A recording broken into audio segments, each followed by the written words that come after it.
Okay. All right. Welcome, everybody, to our workshop for March 6, 2023. I'll be sitting in for the mayor, but the mayor will be online and joining us remotely. Everyone else is here. And, Good evening. We'll start with our first item on the agenda, which is proposed renovations and pilot agreement for Tompkins Terrace Housing Development. We have Judd Siebert from Keenan Bean representing the city's interests, and we have Justin Glenda from Related Affordable also will be here for any questions or part of our discussion. Do you want to start, Judd? Sure, Yeah. sure, and thank you for having me. I did distribute, as part of the board packet on Friday, and then just some slight revisions today, memorandum to the board, really walking through our view of what the city's council's being asked to do in terms of granting an exemption, really a continued exemption for this project, and the corresponding payment in lieu of taxes agreement. I apologize, it's 7 pages, single-spaced. I know that's what everybody wanted to spend their weekend reading, but I think this really warranted or merited that kind of an analysis because, this, stepping back is a very valuable housing resource, affordable housing resource for the city, and this particular proposed renovation and acquisition is a way to keep this intact for the long term. Tompkins Terrace has been in existence since 1973. It's been there for 50 years. It is owned and it was maintained and really created by a company that was formed under, as I mentioned in the memo, the private housing finance law. It's a section or a set of state statutes that create all kinds of mechanisms and types of companies that can own and operate income-restricted housing. The particular entity that owns Tompkins Terrace now is really kind of formed what I'll kind of call the old regime. Article 2 of the PHFL, which for its time really served, the intended and salutary purpose of getting companies formed, getting them to develop these projects, get them in the ground, and get them running. But, over time, and get too much in the weeds, they've become a little antiquated in their ability to continue to attract capital to obtain the kind of investment and financing that's necessary. There is a different type of company, and it's called a Housing Development Fund Company, that's formed under Article 9 of the PHFL. That's what's proposed here by Related Affordable. They are going to form an HDFC solely for the purpose of acquiring the Tompkins Terrace property. With that HDFC acquisition, they're able to attract investment, lending, tax-exempt bond resources through the IDA to basically pull the capital together to do two things. One, acquire the property, and secondly, and it's really key, undertake some significant capital improvements, over $14.5 million in capital improvements. As a kind of part and parcel of all this, again, under the same statute, the state recognizes that in order to make these types of projects a go, there needs to be all forms of tax relief, low-income housing tax credits. It really doesn't involve the city council, but certainly property tax relief. So under the PHFL, governing the local legislative body of a municipality in which one of these developments is located can grant an exemption of up to 40 years. And while the statute does not talk about piloting authority, it is recognized as part of that grant of that exemption that a pilot agreement can be entered into. So those are the two things that the city council is being asked to do. One, grant an exemption, and to enter into the proposed pilot as presented by Related. One thing to keep in mind, the property is currently tax exempt because it is owned by this Article 2 PHFL company. That pilot will, or that exemption will continue in effect for another 10 years or so. But when that ends, there's going to be a question mark as to the continued viability of this particular housing development. You need someone to come in, acquire it, make the capital investment, and let it continue. And that's what the exemption will do, 40-year period, and that's what the pilot will do. Because again, these types of projects, in order to attract the capital, there needs to be a give in terms of property tax relief and really creating kind of financial security over the exemption period as to what would be expected to satisfy what otherwise would be a tax burden. I went through the various terms in the memo. The exemption piece is easy. That's 40 years. That's authorized by the statute. The pilot itself, the formula for the pilot, you can come up with any kind of payment formula you want for a pilot. The payment formula that's currently in effect for Tompkins Terrace is the payment of a set amount determined annually based upon what's called shelter rent. Shelter rent is all of the income derived from operation of the premises by the owner-operator, and then you back out the cost of a set number of utilities, heat, electricity, water, and that gives you a base figure. Of that, 10% is paid annually to satisfy the pilot obligation. That shelter rent formula has been around a long time. It's actually woven into the PHFL. I have seen a lot of, there is a movement away from that because of the variability in terms of what that 10% payment can be from year to year. Really, both sides want some predictability. Certainly the owner and the owner's investors want it because they want to have a clear picture of what the outlay is going to be over a 40-year time horizon. And for the city and for all the taxing jurisdictions, it's helpful because you really have a set figure and a set target that you know you're going to have year to year instead of trying to kind of predict. I just had another taxing jurisdiction I'm working with in Rockland County that they have maybe 10 or 12 pilots that have different kind of formulas, and it's like, what are we going to get out of these next year because we have to report it for tax cap purposes? It can be, it can really cause some budgetary and tax cap complications. So I think there's a real benefit to the city in proceeding in that way.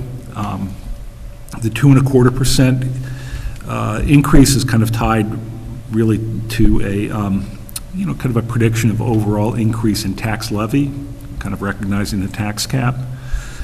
In Beacon, we've had other arrangements. The Highland Meadows, for example, we tied several years ago. We decided to tie it to the tax rate. There's only one problem with that, is with all of the assessment expansion in Beacon, the rates have gone down. So, I prefer a set percentage. And with regard to kind of the overall pilot payment and what it means in terms of demands from the project, this is, we're not talking about the creation of 193 new units of housing and an influx or a sudden increased demand on city services or services of any of the taxing jurisdiction. Those impacts are out there. They're there now because this has been in place for 50 years. So, I mean, sort of all in, although I gave a series of observations, but, my view, my recommendation is that you have a very sound proposal, and one that is going to preserve this asset for an extended period of time. Okay, thanks, Judd. I appreciate the introduction. Does anyone have any thoughts on this, or? I had a question for you, Judd, and maybe for Chris. What's the advantage of the city putting the pilot in place rather than IDA? Well, it's not an advantage. It's actually a function of how this exemption is being put in place. If this were an IDA project, a pure IDA project, the IDA would come in, they would acquire the property, they would hold the property in their name, right? And there's a whole set of, the general municipal law talks about how IDAs function and how that works. We're not proceeding in this way. This is the public housing finance law, which actually puts the sole authority to grant the exemption into the hands of the city council. And also in turn, because you're granting the exemption, you are the entity that negotiates or signs off on the pilot. In terms of administration of the pilot, very little difference, because even if it were an IDA proposal, or an IDA project rather, that money would still come to the city. The city typically acts as the collecting and distribution arm of those. So Susan Tucker is going to be doing the same work, whether it's an IDA project or a PHFL project. And then if I could just piggyback, it also does give the city more control in terms of guaranteeing the affordability, the duration of the affordability, and the breakdown, the constituent parts of the affordability. So right now, 38 of these apartments can't be rented for more than 50% of the AMI. AMI is the average area median income. And then the remaining 155 apartments can't be rented at more than 60% of AMI.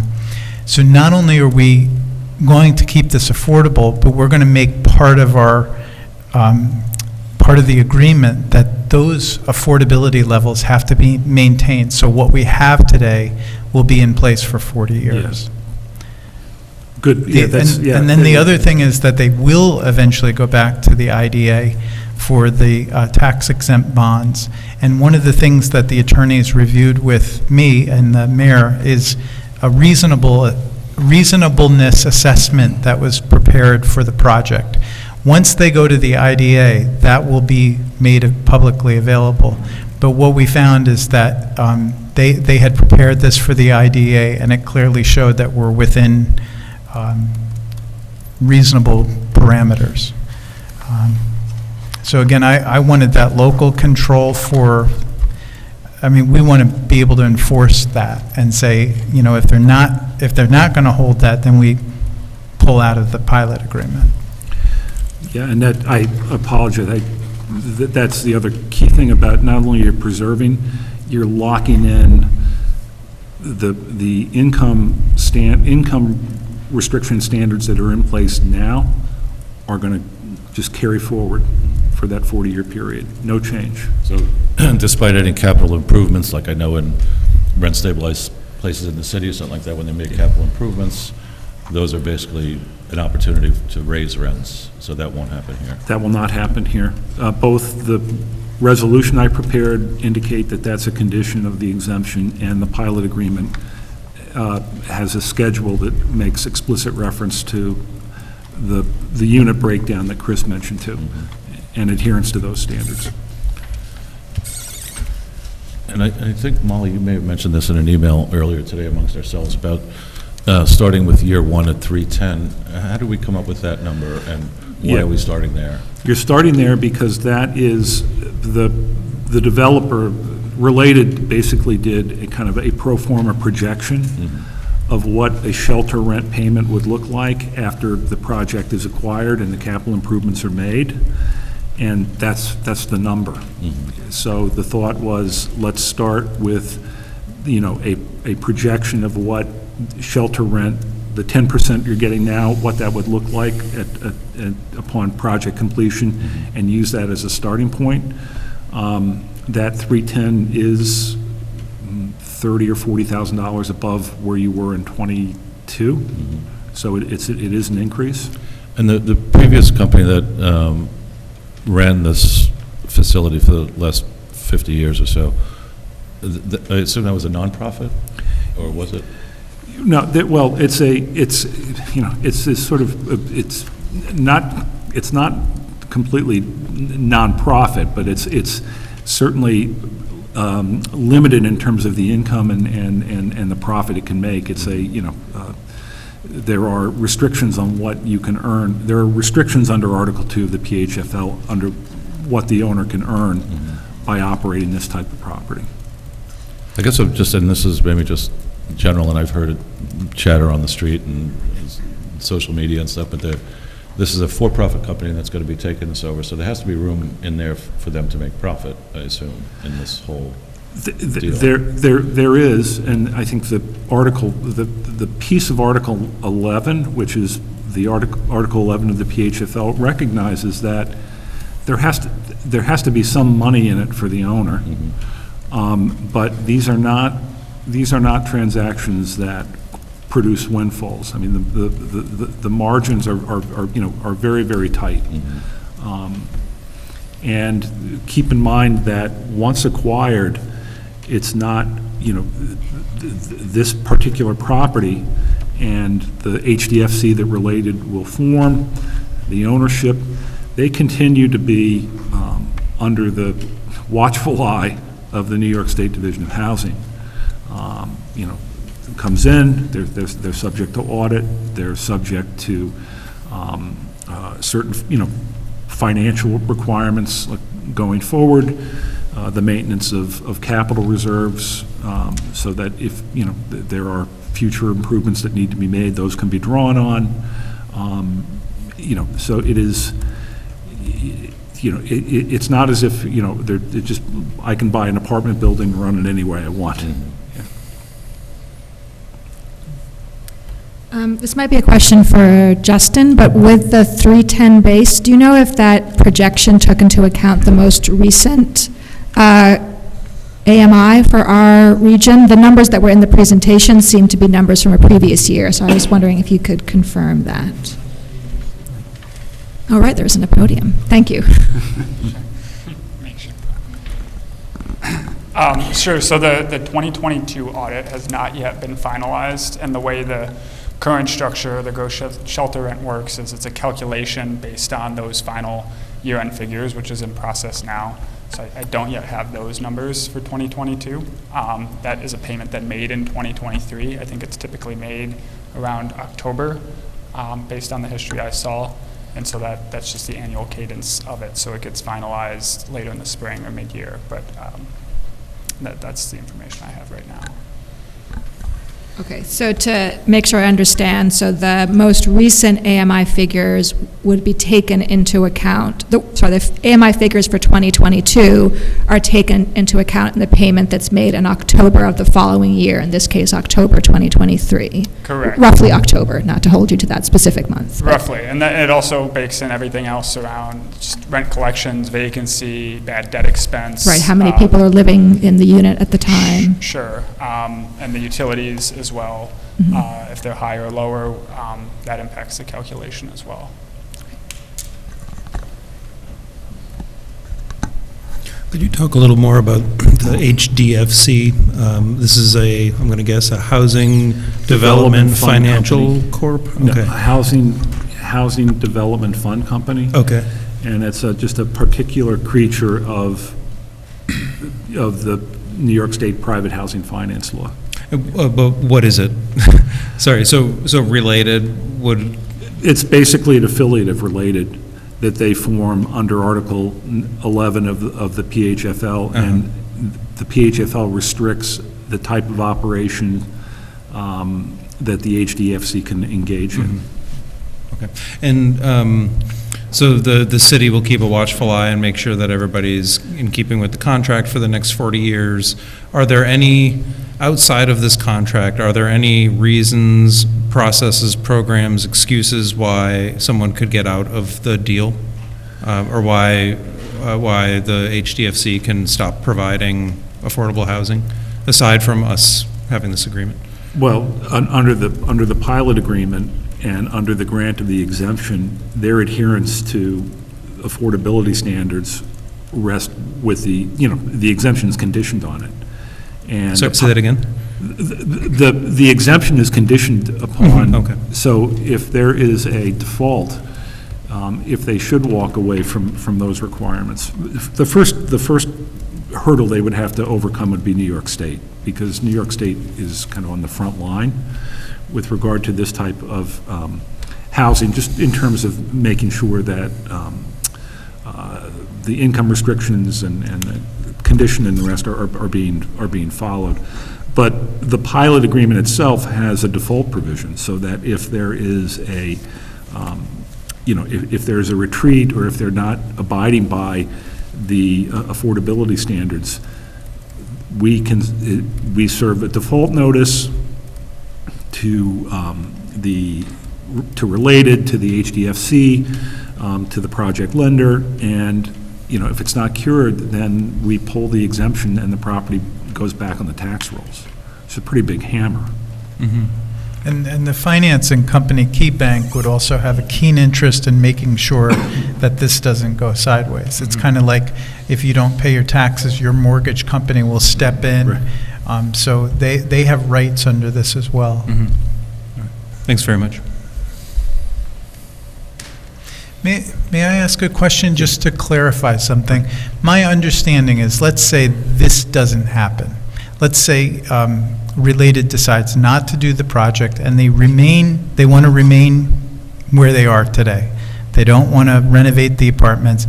They can continue to collect, as long as they're affordable, they can continue to collect the Shelter Plus and pay the city 10%, as long as they're affordable, because technically, under that law, we have to abide by that.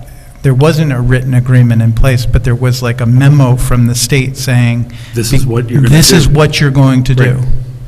Right? So I just wanted people to understand what the baseline is here. Again, we often compare things to perfect, and I like to compare things to what you have today. If we continue, we would be at $283,000 in this base year.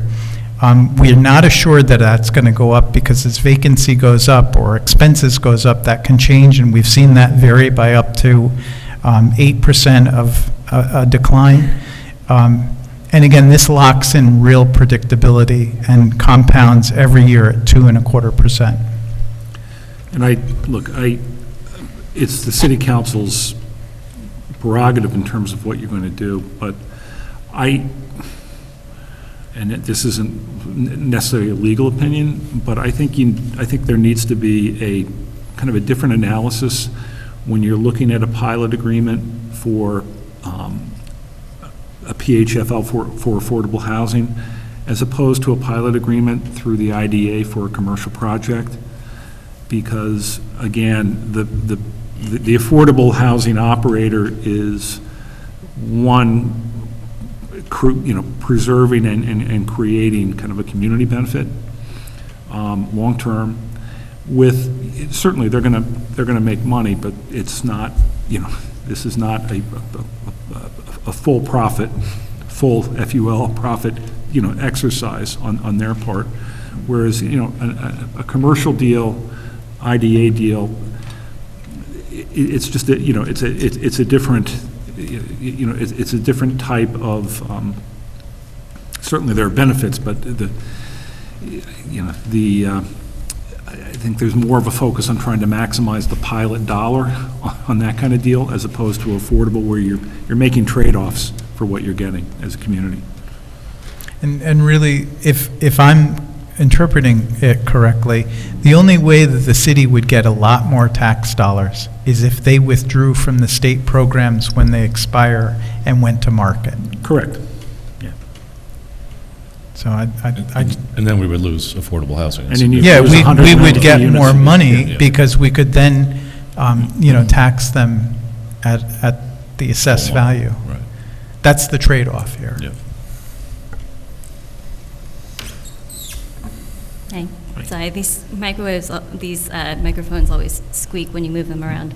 I had a technical question. We talked about the sort of enforcement mechanism around ensuring that these units stay affordable, which is to say they're conditional on the tax incentives. But I wanted to talk for a moment about maintenance. I believe from speaking to residents, our experience with the former owner, not related, was that the units themselves ended up deteriorating over time, and the need for ongoing maintenance was ignored. And I know that our agreement has some language around maintenance, but I wanted to understand what sort of mechanism or role the city has if we start to receive complaints in 20, 30 years that these capital improvements have sort of deteriorated over time and that more maintenance is needed but is not being responded to, what we might be able to do about it. Okay, let me step. First of all, in terms of trying to place into the pilot some kind of a like set interval that, you know, you'll do X, Y, and Z in 10 years or, you know, in year 20. I've never seen that in a pilot agreement for this type of project, nor would I expect to, because again, you need to attract investment, and to have that kind of a commitment that's like off in the future and unknown, you're gonna frighten off investors. So I really can't weave into a pilot that kind of set, hard targets in terms of making capital improvements or overall improvements. We have some language in the pilot now that talk about that the HDFC will own, operate, maintain. I think we can, I think we can tinker with that language to make it clear, as is going to be the case, that that maintenance will be in accordance with all governing standards, including New York State and the city of Beacon. In terms of the Beacon's response, I think if you begin to get those complaints, the first call would be to Related, to let them know it's happened and to give them the opportunity. And if they continue, the next step is to New York State, to Division of Housing, because they too have enforcement authority. And then lastly, if they are at the level of, certainly if they're at the level of violations of any city code, then the building inspector and the building department does what it always does.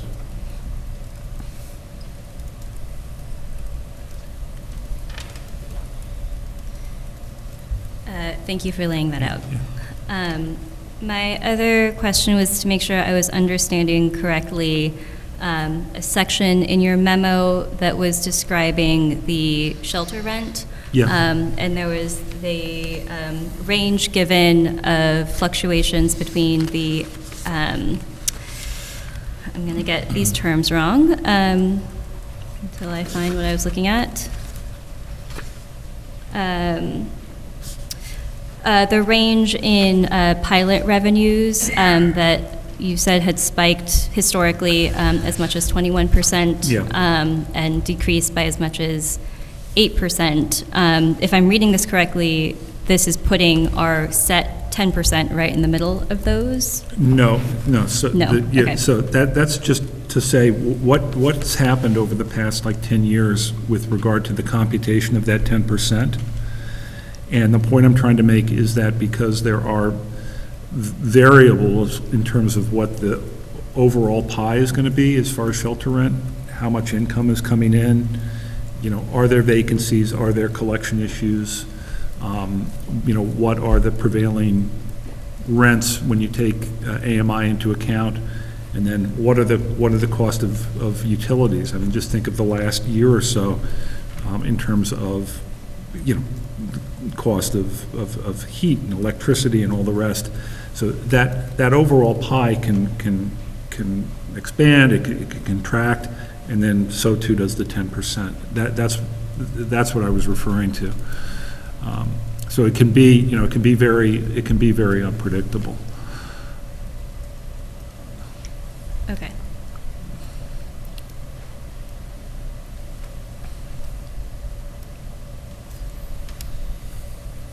Anybody else have any questions?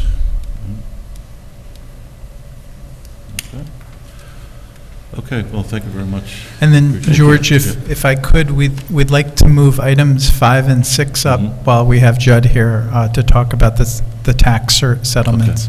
So the next item on the agenda will be actually number 5 and 6, which is approving tax cert settlements, and Judd will, Yeah, so this is these are a series, they're under different names, but it's the same property. It's the View condominium.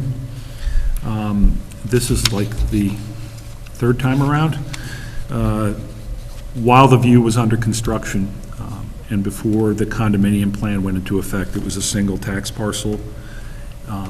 There was an assessment placed on it while it was in the midst of construction, but before the condominium units were created, and by, in turn, separate tax parcels, because once a condominium plan is effective, you create separate tax bills for the various constituent units. So we had an initial proceeding with DMS that involved whether the assessment had been appropriate as of, we'll call the taxable status, it is the taxable status date. The way assessments are set, you take the condition of property as of a snapshot, one day, what kind of condition was the property in as of that date, and what would its value be on that date. There was a whole back and forth over how far the construction had advanced at that time. We settled that. Then the condominium plan went into effect. And in '22, there were a series of separate assessments for individual units owned by DMS. And in '23, there were another set of separate condominiums that were owned by 30 Beekman LLC, which is really a successor to DMS. We have kind of the same situation in these cases, because while Kathy really endeavored to set the assessments based on the trend in sale prices for the completed units.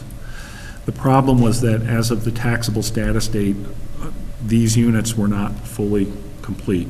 So the argument was, hey, wait a second, you were assessing, this particular unit as if it was fully completed and ready to go to market, when in fact there still was additional construction and cost to be undertaken. So Kathy inspected the properties. We kind of went back and forth, and we came to numbers that we feel are appropriate, taking that into account. Certainly it's we've been under some pressure from the court to bring these cases to resolution. I think in some, both the values that have been fixed, keeping in mind that as of 2023, when we go to this year's assessment roll, these will all be fully built, and Kathy will likely set them at full market value. This is really just kind of interim cleanup to account for the condition of these particular sets of units.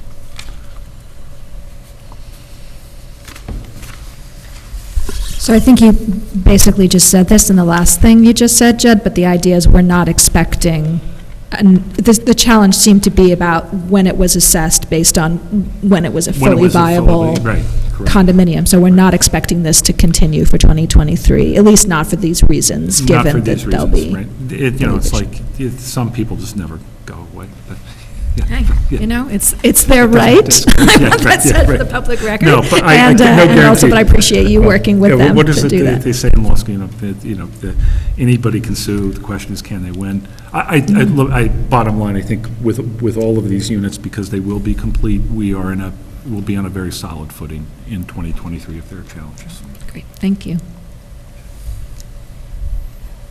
So you have a resolution both for taxes in 2021 and 2022, two separate resolutions. that we would bring next week.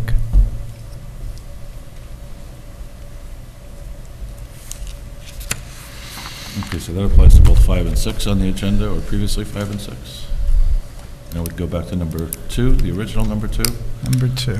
Appointment of Samuel Dondrade. Dondrade to the position of Thank Water you, and Judd. Sewer Maintenance Yeah, Helper. thank you. Thanks. Good seeing everybody. Thanks. I know Judd really wants to learn about Sam Dendrade, but I know he's got another He appointment. knows how to pronounce the name. I guess you'll, Yeah, so in the budget for 2023, one of the 2 or 3 positions that we added was a water and sewer maintenance mechanic helper in the water department. And the idea was we wanted to fill this position so somebody could start to work on being an operator down there, which has a very difficult license.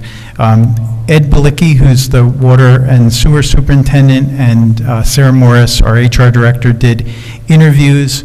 We had 3 candidates for this new position, and we actually have a transfer from the wastewater treatment department, Sam Dendrade, who's been working at the plant since 2015 and has been a great employee. And he wants to try his hand at water rather than sewer. Again, we think he's well qualified. We've checked everything with civil service, and we would bring his appointment to you next week if that's good. He's quite handy. yeah. Yeah. Any questions, or everything good? All right, we'll go on to number 4, the proposed local law, number 1, to require the electrification of residential. We have a tree committee guy first. Is that okay? Oh, sorry, I missed that, yep. Reappointment of Richard Mark Walter to the Tree Advisory Committee. I think Ben is going to introduce. Yeah, Ben's going to pinch hit on this one. Hello, everyone. Good evening.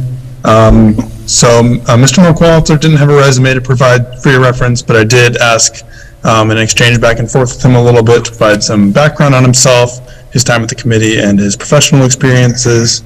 I put that together in a memo format for you and the public to take a look at here as you're considering his reappointment. He was the former chair to the committee, has a very lengthy background in working with trees, on trees in various capacities. And he stepped down from the chair position, I want to say middle of last year, but did ask to remain on the board. I asked him if he wanted to be reappointed after he expired at the end of last year, and he did. And so far I've heard nothing but good things about Richard. He goes by Paul, but I've heard nothing but good things about him, and I think he's worked well with our current chair, Pete Bailey, so we're just bringing him to you to consider reappointment.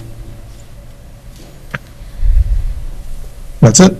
Paul's great. If no one's ever had the chance to hear his resume live, he's done some really interesting work with trees over the years and has some pretty scary stories about tall trees. Okay. Now on to number 4. Proposed local law number 1 to require the electrification of residential and commercial buildings. Nick, you want to update us on that? I do. Thank you, Deputy Mayor Mansfield. So at your last meeting, a week ago, you closed the public hearing on the introduction of a proposed local law number 1 of 2023. You had previously workshopped it, you heard from the public, you previously heard from the planning board, and so now this is in a position for you to have any final discussions you wish to do so, and hopefully advance it to a consideration for a vote at next week's meeting.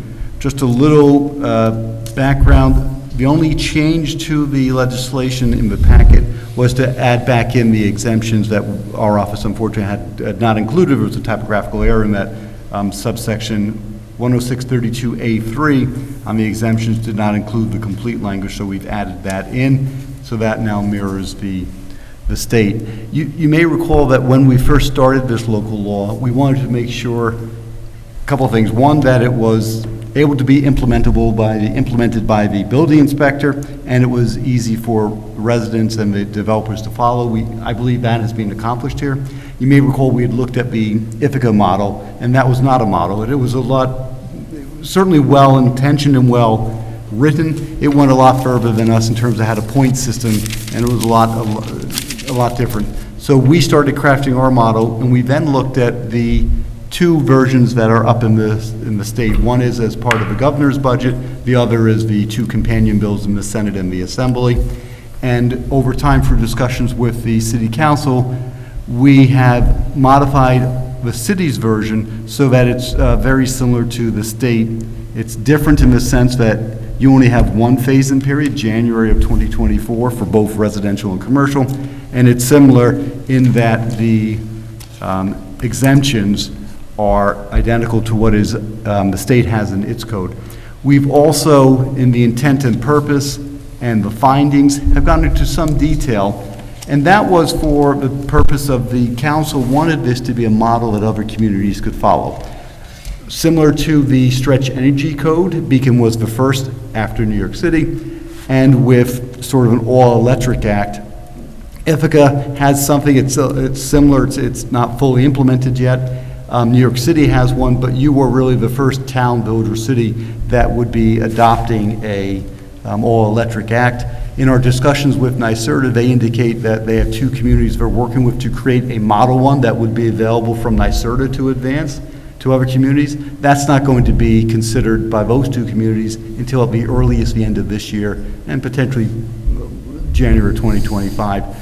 So Beacon is really on the forefront of this issue. You've done your research. We've spoken with NYSERDA. You've had your building inspector here. We've heard from the public. You've asked all, what I think, are the right questions as to can this be implemented and followed. I think this goal accomplishes that. And it really does serve as a model that certainly I would feel comfortable recommending to other municipal attorneys for them to consider to their clients, advancing it through our involvement with various state bar associations, whether it's the local and state government section or the environmental law section. And also keep in mind that if you want to send a message, now's the time to consider the law, because the governor has, as part of her budget bill, a proposal that is not as aggressive or forward-thinking, I think, as yours. And the budget needs to be adopted under the law by March 31st.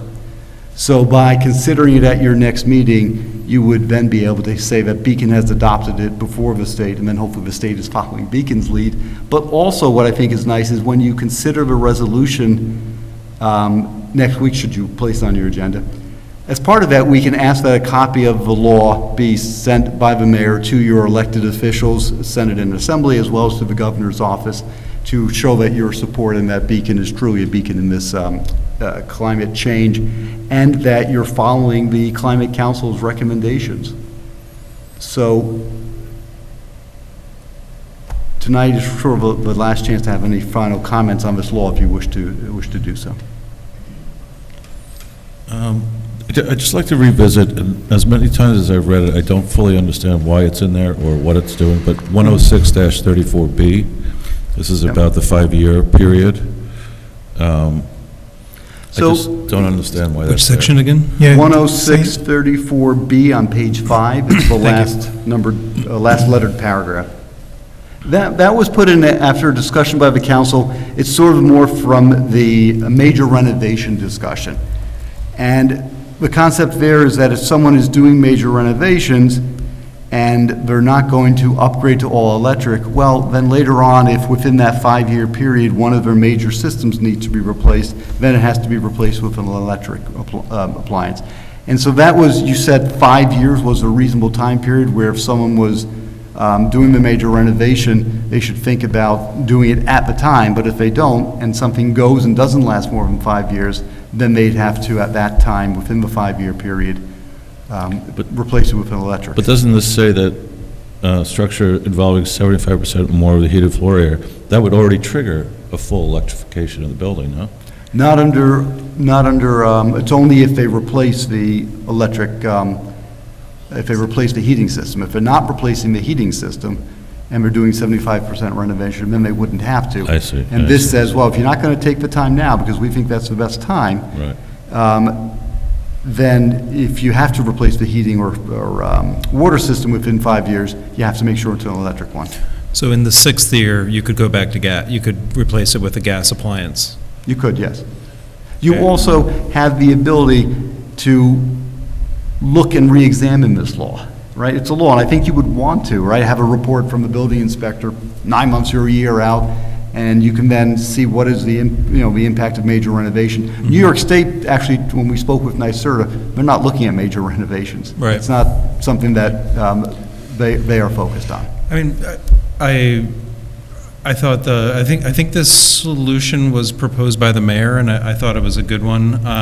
In hindsight, the 5 years piece, I think, is limiting. What I would like to see is,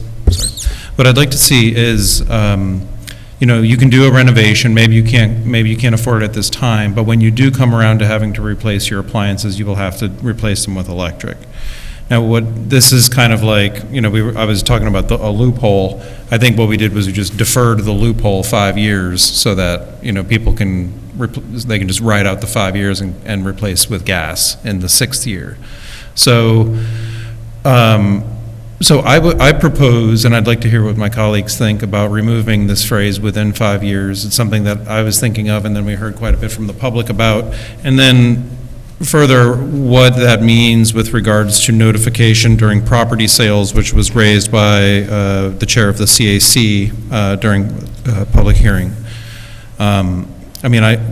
Easements are somehow communicated during sale. I don't know exactly how the city gets involved during property transactions and notification, but if we did this, I think we would have to have some kind of notice to the new owner, right? I'm almost inclined to go a little further and just say, eliminate this completely. If you're doing 75% renovation on your house, I think that's a good time to do that. If they happen to have put a new boiler system in 2 weeks or 2 years before, I think that's an opportunity to go to the zoning board of appeals and discuss that as a hardship. Interesting. As opposed to, having this loophole or this, because to do the work to make sure that this is implemented within 5 years and ownership changes, added headaches to the building department. I think it's just going to get. It sounds like a much more simple solution. It would definitely make enforcement easier. Yeah. I think we do, though, want to catch people who, maybe you did put your boiler in only 2 years ago, but once the lifespan of that gas boiler is over, we do want that to be replaced with an electric utility. Yeah, but that's different than this. I mean, that's talking about everyone has to replace it within 20 years, say there's a 20-year lifespan. That's retrofitting, which is not within That's this not law. part of This it. law is just new construction. And the reason we got to major renovations was we recognized that in Beacon, new construction can be akin to altering an industrial space into a residential space. So we would remove that piece, sorry, I forget the exact language, but we said, any construction where the work area exceeds 75% of the heated floor area and involves the replacement or new installation of a heating or hot water system. So we would take out that phrase. We would take out that second phrase. So we would just say any major renovation over 75%. Correct. And then if that's a problem, they would take it to the zoning board? I'm repeating, but I want to make sure I'm understanding. That's kind of what I'm saying. And then that would thus hang on. be 10634B completely, right? Correct. There'd be a change. So I think Lee wants to say something. It's okay. Thanks, I was the one who suggested the language. I didn't have a 5-year limit in that language. Mine was, when you do replace it, it will go electric. I think the issue that we've got to consider is if you have to go to the zoning board of appeals, you're spending money. And I don't know if you want a homeowner to do that. I like the other method, which was, okay, if you have a brand new one, don't change it, but when you do, you will have to change. That's going to be consistent where the state's going to go with respect to retrofit. And to do the retrofit, they're going to have a lot of incentives in place, and we want our homeowners to be able to take advantage of those incentives. If you do it now, they may not have the ability to take advantage. So I would prefer to leave the language in place, but remove the 5 years and just say from that, this time forward, if you do it, you have to go electric. Because that'll give them the opportunity to take advantage of those incentives when they come along. Well, what do we think about this challenge with notification of during the sale of a building? I don't think there's a problem because it doesn't matter whether you have it with a notice of a sale. for you to replace a boiler, you have to pull a permit. When you pull the permit, you're going to be told you have to do this. I think that's the It'll be on notification the property process. card. So we maintain property notes on every parcel number, so if somebody's permitted, say, an office or something, it's kind of akin to that. You're passing something along to the next owner, but it goes with the land, it goes with the property. Well, there'll be a certificate of occupancy in the file that will be part of the title search, and that certificate of occupancy can say, boiler wasn't replaced, next time must be electric. I think we could also do that as well. Correct. Yeah, we can work with Bruce to make sure that protocol is in place. Seems like So if we were to makes strike, sense, yeah. Nick, if we were to strike the words "within 5 years," you wouldn't consider that substantive, right? I do not know. We also, when it was part of the discussion, so the public had an opportunity to be heard on that issue, was discussed last week. So no, it does not require reopening the public hearing, and would still, with that change, enable this to be considered at next week's meeting. Okay. And another issue that came up during the public hearing last week was about exemption for manufactured buildings. And I understand that we're trying to keep aligned with possible state legislation on this, but I guess the question, a lot of people, well, why were they being exempted? I'm not sure why. I don't know if we can get an answer about that. Yeah. I can't speak to that, and I sort of mentioned it. They seem to call it out as a unique situation. I don't know if it's because manufactured homes are a more affordable form of home construction, and it comes from areas, built in areas outside of the state, so perhaps that would have an increased cost. I don't know. I'm purely guesswork. I mean, The only thing I could see in the 445-page document on manufactured housing was they talked about the economics of those being very different for the owners. I was also thinking there may be some difficulty of getting electric enough amperage into mobile home parks. I'm just not sure. But the only thing I could tell by reading it was we don't know anything, and the state has a set of exemptions. I don't know why we wouldn't just follow it, since we don't really have any expertise, and we don't have any of these, as far as I know. Yeah, you don't really have, I'm not aware of any of these in the last 2 years that I were, mean, Yeah. it's, Bill. a manufactured home is different for the mobile home. Correct. To be clear about Yes. that, yeah. Yeah. And I think the state would have to have a separate set of exemptions rather than us as a city, because we could choose what we do and do not want in the city, whereas the state, that's a much wider scope. So I don't think it would necessarily be harmful to remove manufactured homes as an exemption for Beacon, because then, manufactured homes wouldn't have to necessarily be electrified in other places if it's an exemption in statewide. We're just saying it's not an exemption here.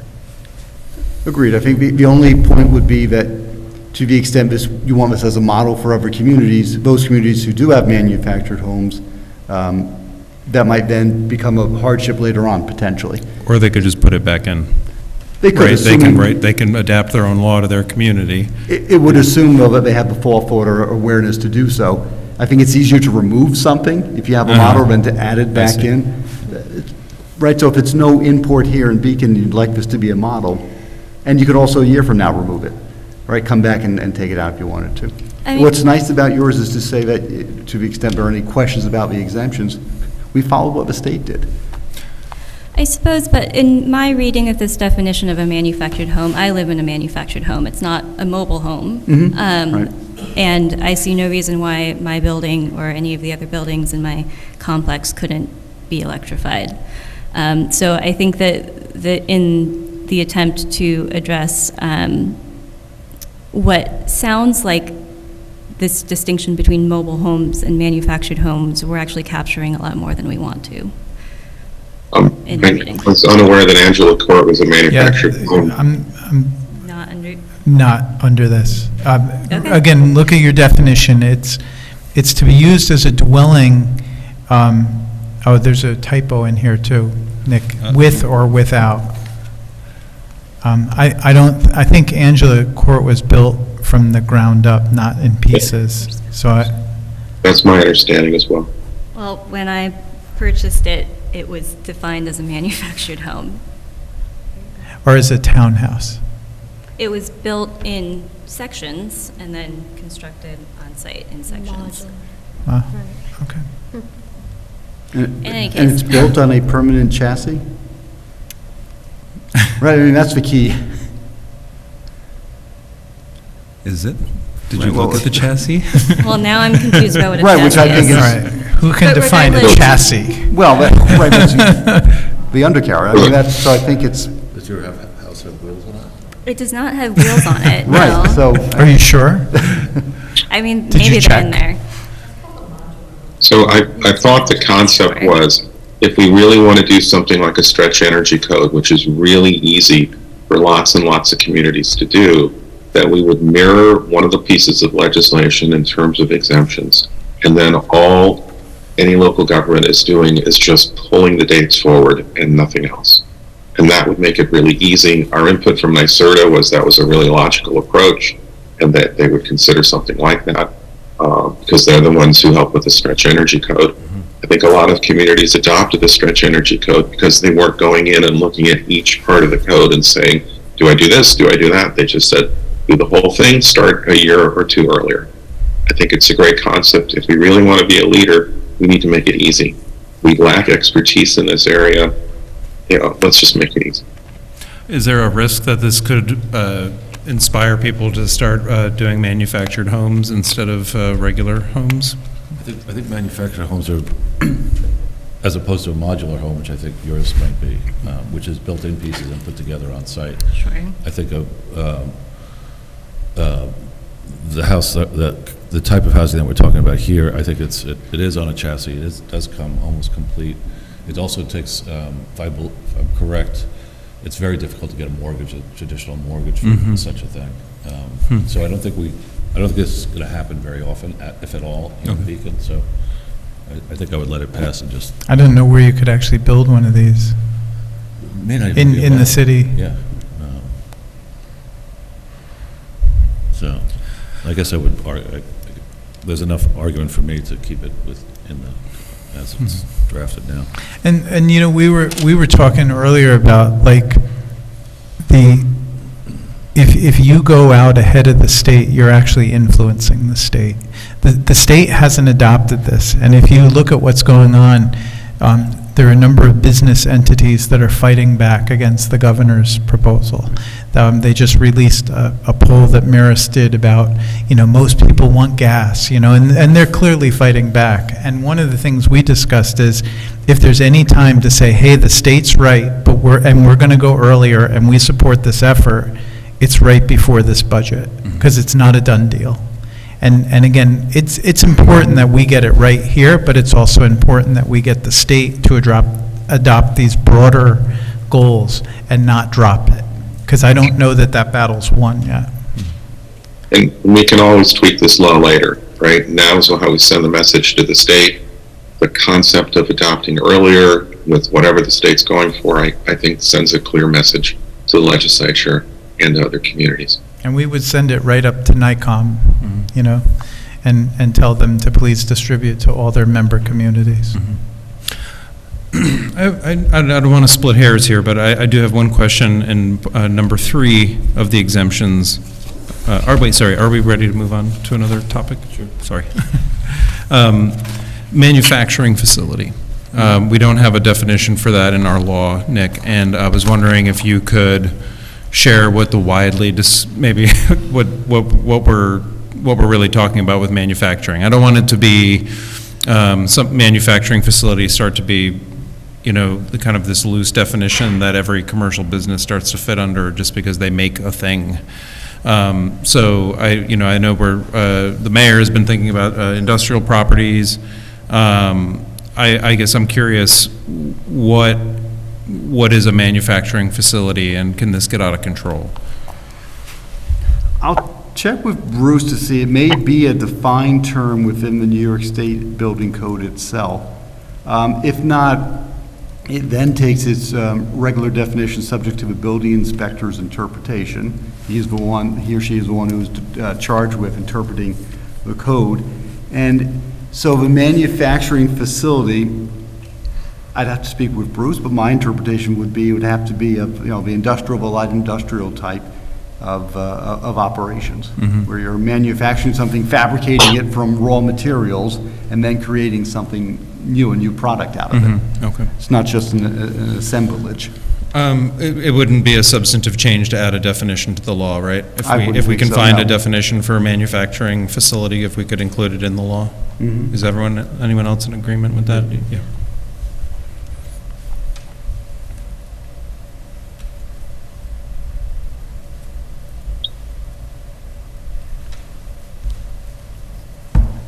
Okay, so if the council likes, I'll make those changes. We'll also prepare a substantive resolution requesting it be referred, as discussed, and we'll have that ready for Monday night.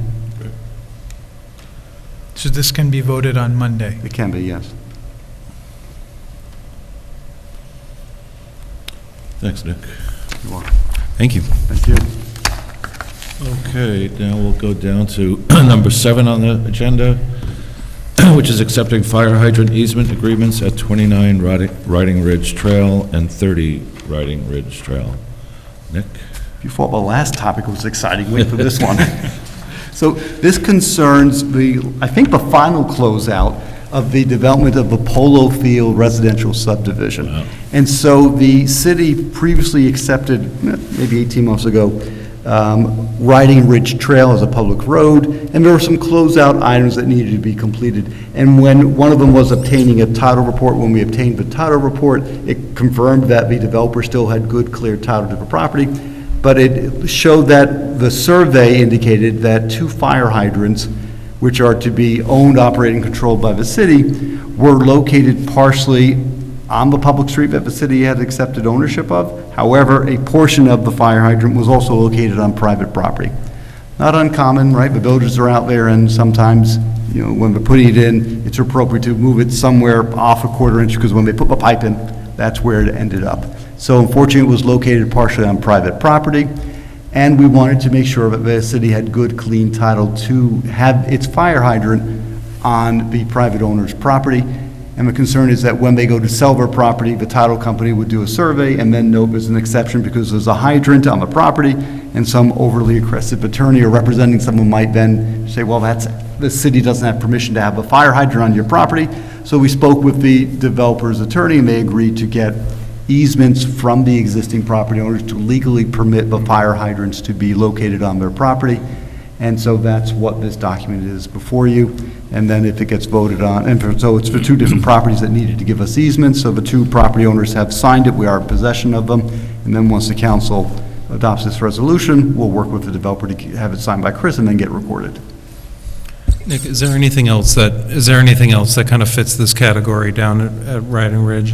Is there anything else that we have to clean up in that area with regards to these things? No. So with respect to the polo field? Easements, anything, and we adopted the road. Correct, right? yes. And that was in 21, I think. Correct. No, this is the last item, is my understanding. Okay. That everything else has been complied with. The bonds, the maintenance bond period has actually expired. Mm-hmm. So this is the final item. Mm-hmm. Okay, thank you.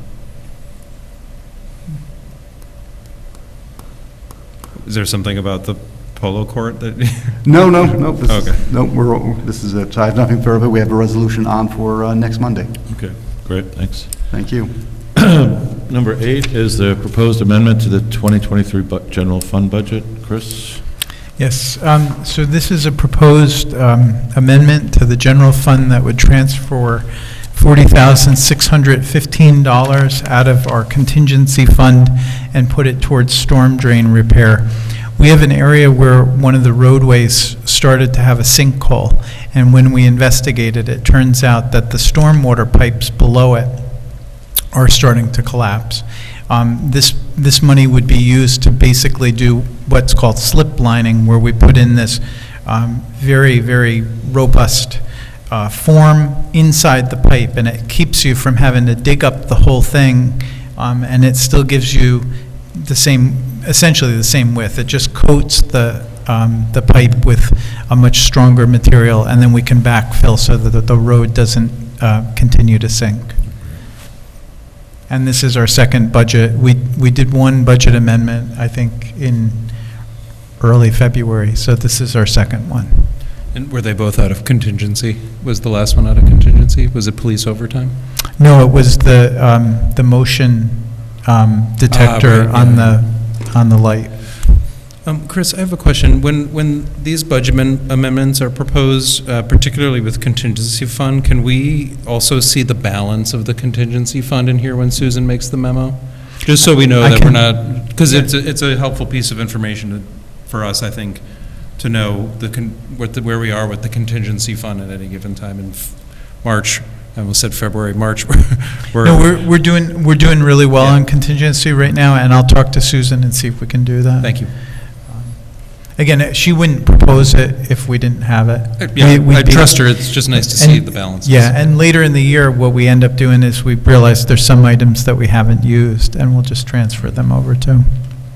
But I'll get you that. I'll email it around too. Thanks.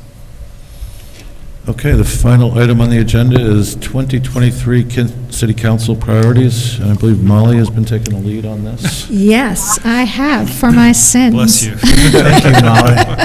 But I feel like we're actually in a good place. So just to catch everyone up, and also for anyone who's looking in the packet, there's another very small print table that I put together that Ben kindly fit on the page, but basically to review it is everyone on the council was given their opportunity to pick their top 5 issues. So there are previous versions of other agendas where we've gone through all the possible issues, and so they could pick any of those top 5 or add another 5 that weren't, or add anything else that wasn't even included yet. So what you'll see here are all the items that were either previously listed as potential council topics or were added as part of this process, and they're listed in order. So if you look all the way to the right of what you're saying there, the second and third last columns, total individual means that the number of people who voted on an item across all 7 of us, and then total weighted means I gave a weight. So if you had it as your first item, that got 5 points, second item 4 points, and so on and so forth. So if there are any, I first want to see if there are any questions about how the scoring went before I get into what I found were the top items amongst all of us. No, just thank you for putting this together. Yeah, really. Well, I modeled it off of what you and Paloma did last year for the community investment grants when we voted on those. So just to review the items, at least briefly. So number 1 was affordable housing options. This was both the greatest number of individuals and the highest point scored. This is obviously a big umbrella topic that I am not suggesting we get into the weeds of today. You'll actually see inclusionary zoning is listed. I kind of even included that under the umbrella. I didn't list that as one of our top 5 because that also is related to affordable housing options. So this sounds like there's a lot of energy and interest in getting into the details at some upcoming workshop meeting about what do we mean, what are options, what are things we want to pursue and look into. So that's sort of the biggest umbrella item. Next down was the community center, the next steps with the recreation study that we talked about earlier this year. Are we able and want to do a feasibility study? What's the role of the revamped recreation committee? So there are lots of different branches that come off of whatever the next steps to come after that. Next, third was the 25-mile-an-hour citywide speed limit study. We talked about that towards the end of last calendar year, and so some next steps around actually putting that into action, doing the study, and potentially considering a law depending on the results of that study.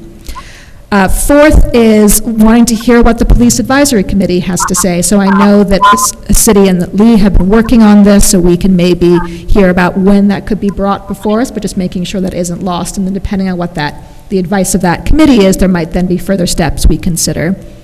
And then last, in terms of the top 5, was next steps with the Main Street Access Committee, making sure that we discuss in detail what was presented last week, what do we want to do with that information, and other things from there. Thank you, Nick. That's probably what was happening.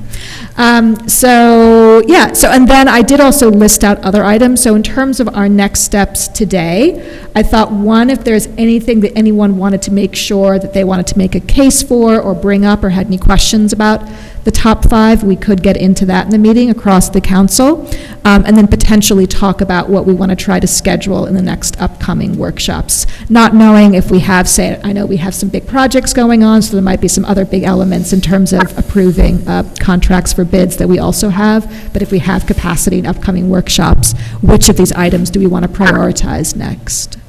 Well, maybe we just go from top to bottom. You know, the most popular one is where we start.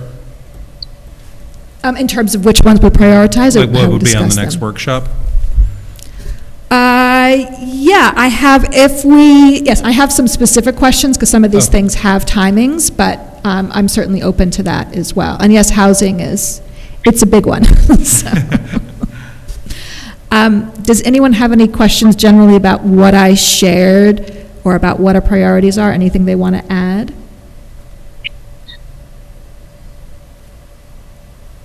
I mean, generally, I scored the budget, and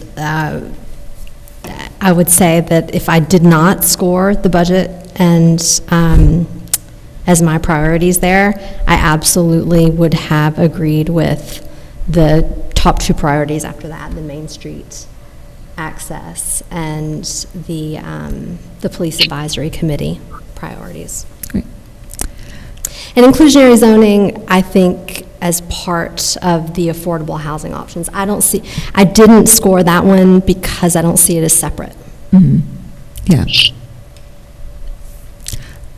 Lee, as specifically about the Police Advisory Committee, do you, and I believe Ben are working on this, do you yet have a date as to when you think you might be able to bring it in front of the committee, or in front of the council, sorry? And ask Ben. Yes, we are getting very close. It's a matter of the committee choosing a date that works well for a number of them to attend. But we're hoping, I don't want to give a firm date, but sometime in March or April would be ideal. And we'll keep you posted. Okay, great. I think as Ben alluded to, because that involves having the members of the committee show up, I think that sounds like it will slot in when it can in the next couple months. Is it possible, when we think about the first topic, affordable housing, do we feel like we have enough specific things to talk about to try to see if we can get it on the agenda for the next workshop? So the mayor has created a list of options for housing that we haven't taken out in a while. Mm-hmm. I think probably a year and a half. So maybe we could start by reviewing those topics and maybe seeing what's in there about inclusionary zoning. Mm-hmm. What do you guys think of that? Yeah, that's a good place to Right, that's start. where we got to go. Yeah, I think the framework has been laid out by Lee, and I think we need to either agree, disagree, and take the next steps Yeah. going forward. Yeah. I don't know. I would suggest, Go ahead, Lee. oh, okay, sorry. What I would suggest we do is just, set up a session with John Clark, and we can work our way through it, because he usually gives pretty good advice on how we can go about it. And John might say the same thing, but in terms of framework, I think it was Paloma who suggested an affordable housing roadmap. And I think that's kind of a way that municipalities approach this question, and just kind of gives us a visual sense rather than just a list of things that we're going by one. It's more of a holistic, like, how do we get there?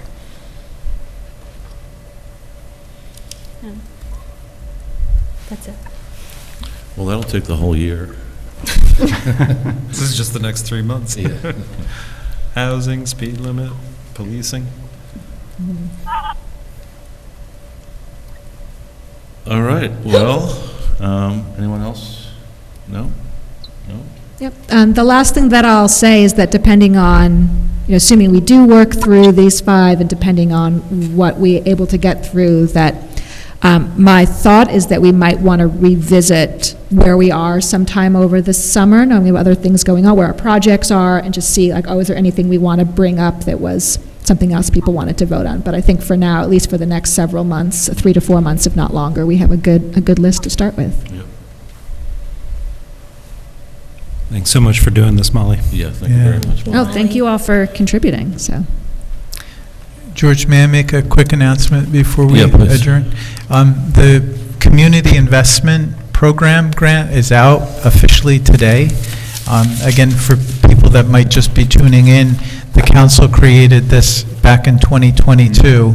It allocated $20,000 for not-for-profits to do small grants for activities and services that benefit the residents and quality of life in Beacon. We did that again this year, and our Recreation Department has released this. It's up on our, if you just search City of Beacon bids, you'll see it as one of the 2 outstanding bids that we have. And it has all of the instructions. That was sent around to all of the members of the council. Please feel free to share it. I'll announce it at the next meeting and the next meeting. Those applications are due in 1 month, so on April 7th. And we had a lot of great applications last year, and we'd really encourage people.